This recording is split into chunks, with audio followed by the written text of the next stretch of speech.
Good morning, Rochester ALC, and welcome to another edition to C103 News. I'm Alex. And I'm Kevin. Hey Alex, have you heard about the volleyball game coming up? Yeah, and I've got a team ready, and I'm ready to dominate. Are you on the team? Nah, but I can't wait to watch. One of our news teams have checked out with some students that are playing. Let's see how they're preparing. First quarter, we had dodgeball. Second quarter, we had basketball. This quarter, we're having a volleyball game. Are you ready for this intense student versus student match? Hi, my name is Tina. I'm here with Miss P, and I'm going to ask her some questions about the volleyball game. So when is the game? The volleyball game will be held on Friday, March 20th from 12:30 until 2:30. All right, and so who can play in the games? Any student and staff can play in the game.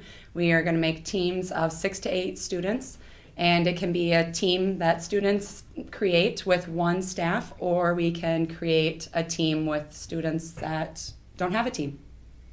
So how did all these competitions begin?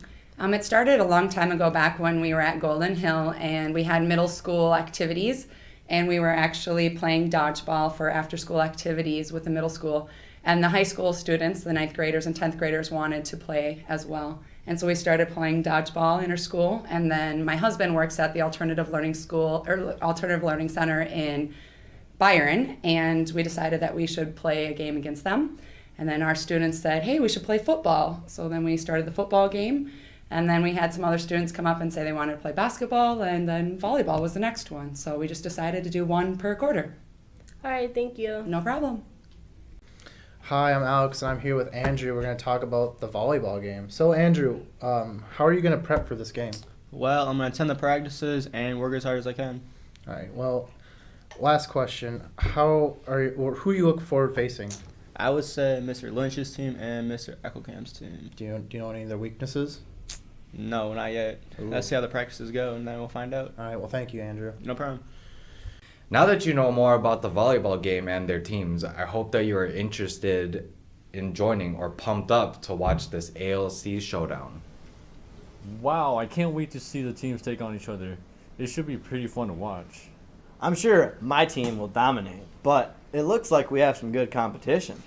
We have some really good athletes in our building. We also have a lot of students who are talented in other ways too. We got singers, dancers, rappers, and musicians. Good thing we have a talent show coming up so they can all show off their skills. Check out this next story.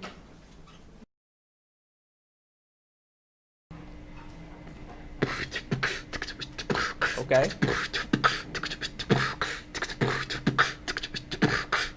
What's up, man? What up, man? You pretty good, bro. Thanks, man. You should be in the talent show. The talent what? The talent show next Friday, March 6th. Just listen up for more. All right, man. Hi, I'm Sumitra, and I'm here with Frank, and I'm going to ask him some questions about the talent show. What are you going to be doing for the talent show?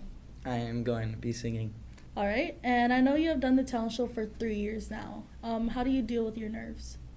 I deal with them just by practicing a little bit and trying to get used to it and not getting nervous during it.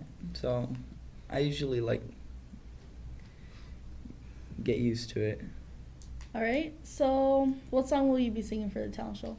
That I'm not going to tell anyone until during the talent show. Oh, okay. Thank you. Hi, I'm here with Miss Baethke, and I'm going to ask her a couple questions about the talent show.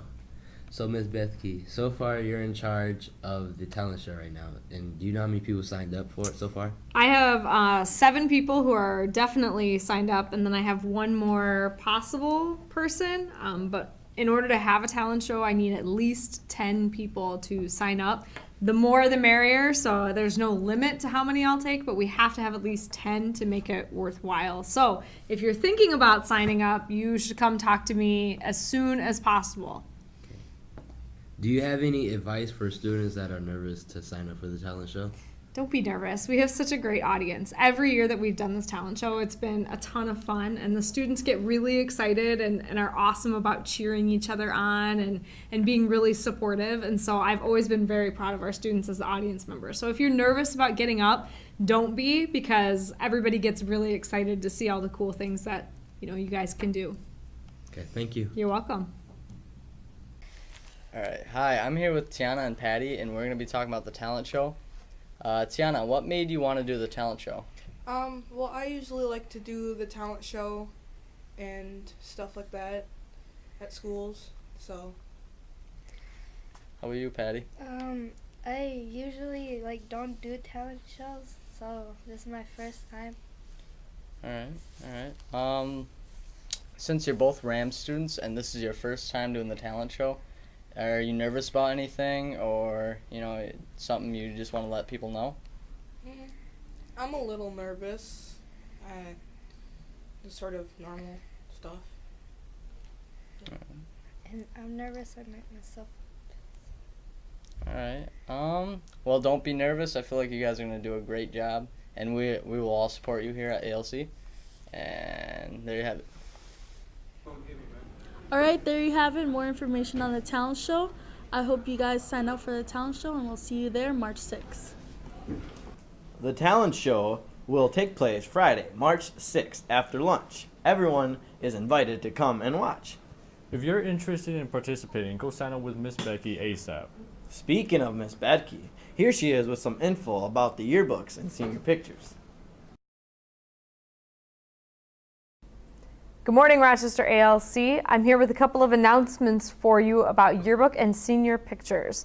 The first announcement I have is to do with buying a yearbook. I just received the prototype for the 2015 yearbook, so you can come and take a look and see what it looks like in person here. This is the cover that you guys voted on during advisory way back in first quarter.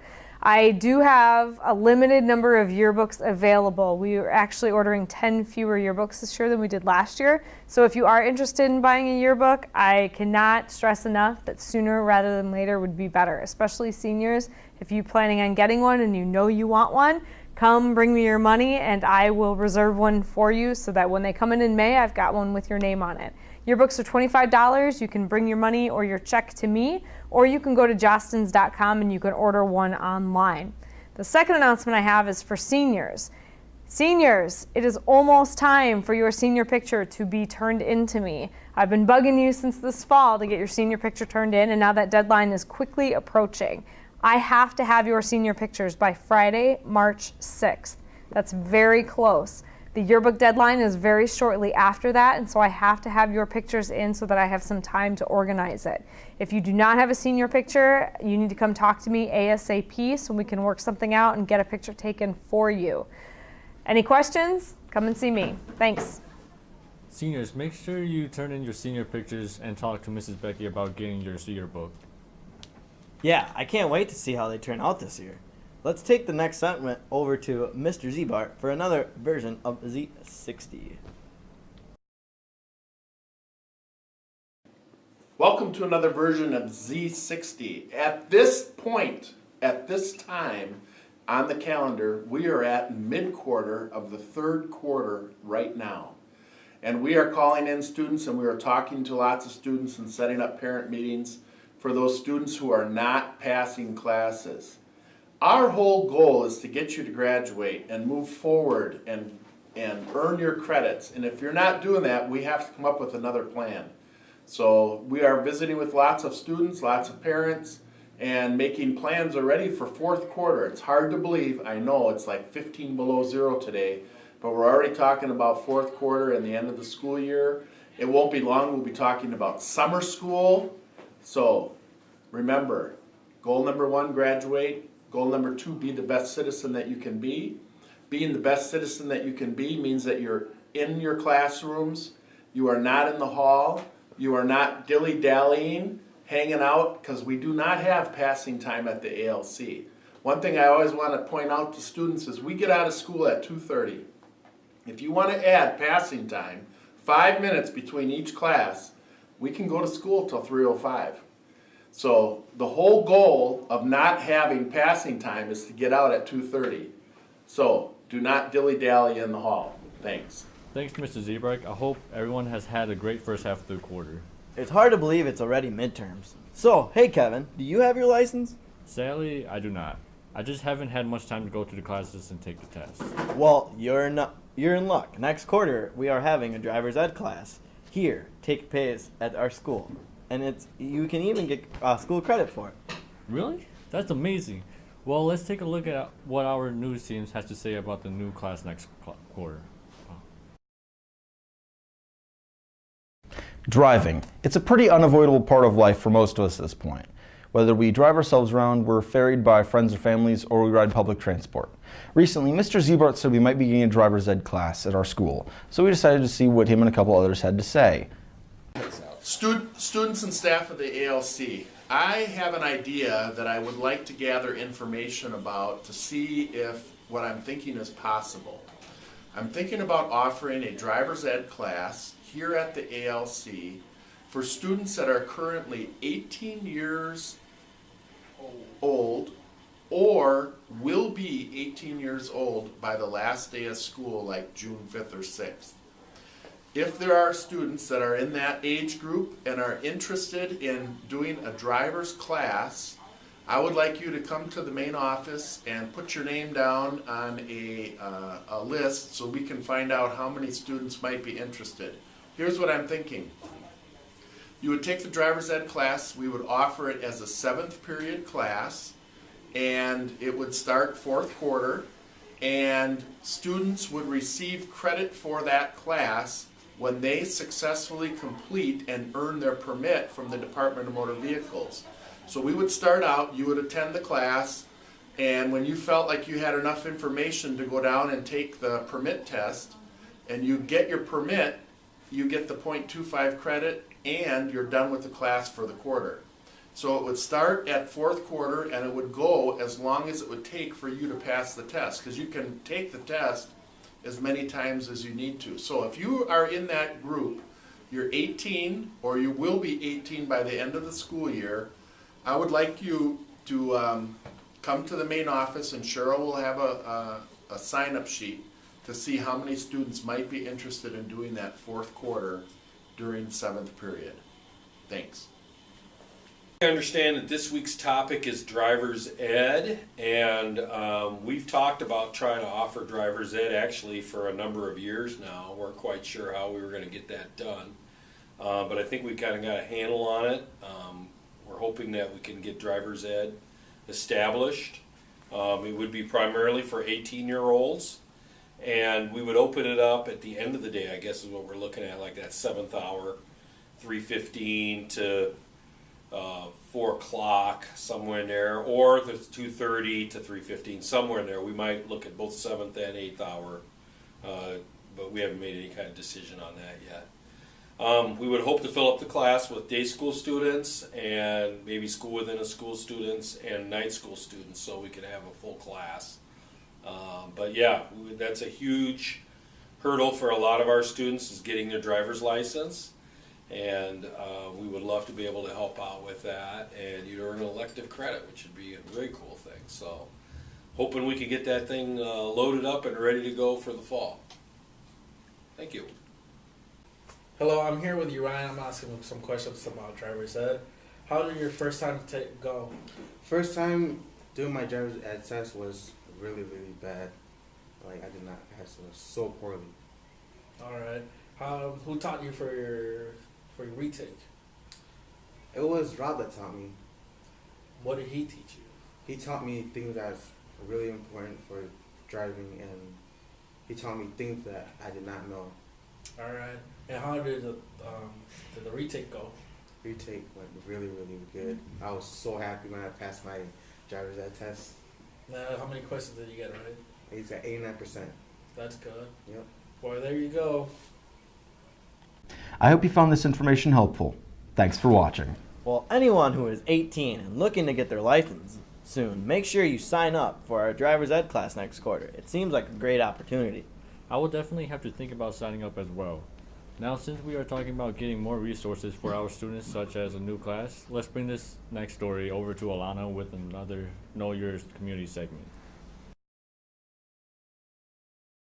Hi, I'm Alana here at the Public Library for this week's Know Your Community segment, and we're going to have John Hunsaker tell you what's going on at the library. Good morning. Hi. Welcome to a very busy place. What can I help you with? Can you tell us what's been going on at the library lately?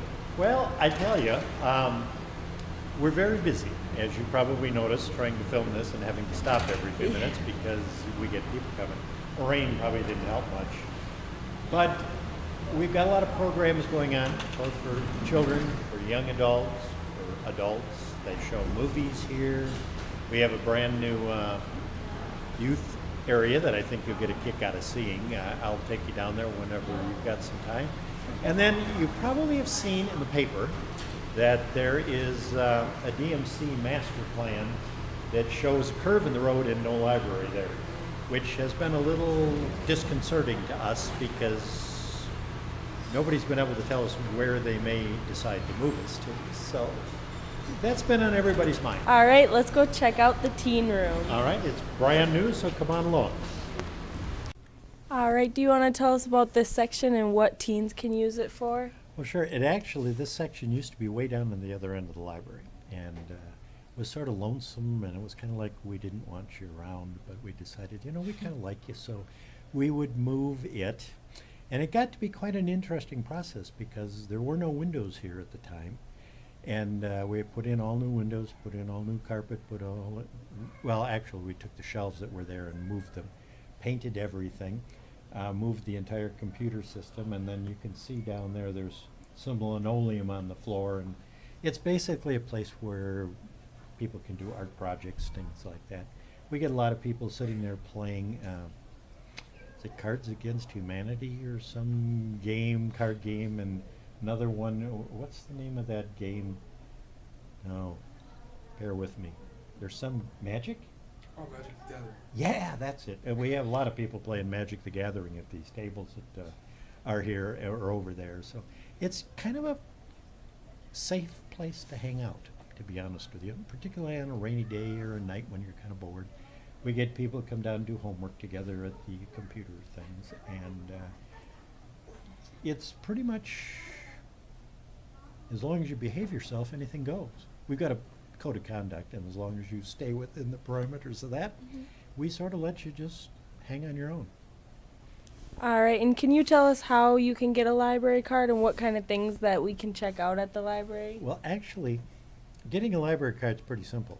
You do need to have either a driver's license, or if you don't drive, a student ID, because we like to know you are who you say you are. And we need to know where you live so that we can send you a nasty note if you're keeping things overdue. And other than that, that's all it is. The weird thing that you need to remember is they will ask you for a PIN number. And usually it's the last 4 digits of your phone number. But then you can go online. You could be 3 o'clock tomorrow morning. You could go online and order music to be put on hold for you, order films to be put on. All they're going to want is your library card number and this PIN number. And after that, you can pretty much do anything you like. I will tell you, though, that the computers over there, by federal law, are somewhat screened in the fact they won't let you into sites you shouldn't be on. Other than that, it's pretty easygoing. The library is really anti-censorship, so you can pretty much get your hands on anything that isn't pornographic, although everybody seems to have their own version of that. I always get a kick out of the mothers, and it's usually mothers that demand a book be pulled from the shelf. We go out and buy extra copies because we know every kid in town's going to want to know why is that book being pulled off the shelf. They come down here and read it. I think we ended up buying 18 copies of Tango Makes 3, and it was about the 2 penguins that there was a big hullabaloo about a long time ago. So yeah, it's a fun place to work. All right, thank you. Thank you, I appreciate it. Yep. It looks like we have another great resource for us teens in the public library with the new teens section. Yeah, maybe some of us will have to check it out sometimes. Definitely. Well, that's all the time we have for this week's episode of C103 News. We'll see you right back here on next week's episode. Have a great week, everyone. We're out.